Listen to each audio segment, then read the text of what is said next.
lagu taageerayo musharaxnimada Cabdiweli Qaasim Gaabo oo u taagan golaha baarlamaanka dowladda federaalka Soomaaliya ayaa ka dhacday degmada Espoo ee dalka Finland. Xafladan oo ay soo qaban qaabiyeen waxgaradka dhalinyarada iyo haweenka jaaliyadda Finland ayaa waxay ku xuseen in uu yahay musharaxu nin dadka iyo dalka wax u tari kara. waxgaradka halka ka hadlay waxay sheegeen shakhsiyadda musharaxnimada Cabdiweli waxaana yiraahdeen Cabdiweli Qaasim Gaabo waxaan aqaanaa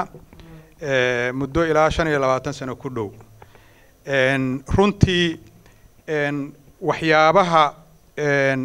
qof markii lagu tilmaamo inuu maaragtay ay tahay fursad ama nasiib maaragtay ummada ay hesho inuu leeyahay tilmaamahaas waa inay tilmaamahaas yihiin kuwa wax ku ool ah oo ummadoo dhan wax u tari kara ammaan badan Cabdiweli uma baahna shakhsiyadiisa ammaantay intaan ka aqaano runtii anigu waxaan leeyahay waa nasiib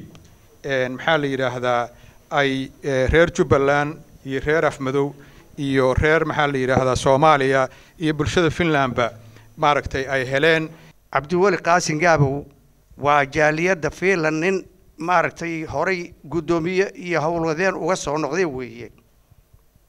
waa niman naqaadno oo aad u naqaadno raganimadiisa iyo hal adeegiisa kartidiisa iyo aqoontiisaba jaaliyadaha Soomaaliyeed ee halka joogana xidhiidh badan la yeeshay oo ay yaqaanaan annagoo odayaalkii Jubbaland ah iyo odayaalka kale ee Soomaaliyeed oo dhan aan qirayno nin lagu kalsoon yahay oo hawshii loo dhiibo ka soo bixi kara inuu yahay anigoon hadalka badinaynin Cabdiweli haddaanu nahay jaaliyadda Finland waan tasdiiqinay waanuna qaadnay walaalaha Soomaaliyeedna waxaanu doonaynaa inay nala qaadaan musharax Cabdiweli Qaasim Gaabo ayaa isna halkaasi uga mahad celiyay dhammaan qabanqaabiyaasha xafladda waxaanu yiri waxaan rabaa inaan u mahad celiyo dhammaan shacabka Soomaaliyeed ee degmadan Espoo iyo guud ahaan Helsinki iyo Finland ku nool sida quruxda badan ay u soo dhaweeyeen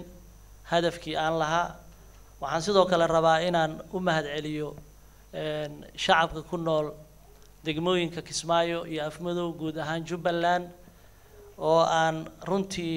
uga mahad celinayo soo dhaweyntii quruxda badneed oo ahayd mid aan weligeed la iloobi karin qalbigayga u soo jiidatay iguna dhiirigelisay inaan hooshii aan u socday ku sii dhiirado هذا يوسف عثمان هون كيبل تي في فنلند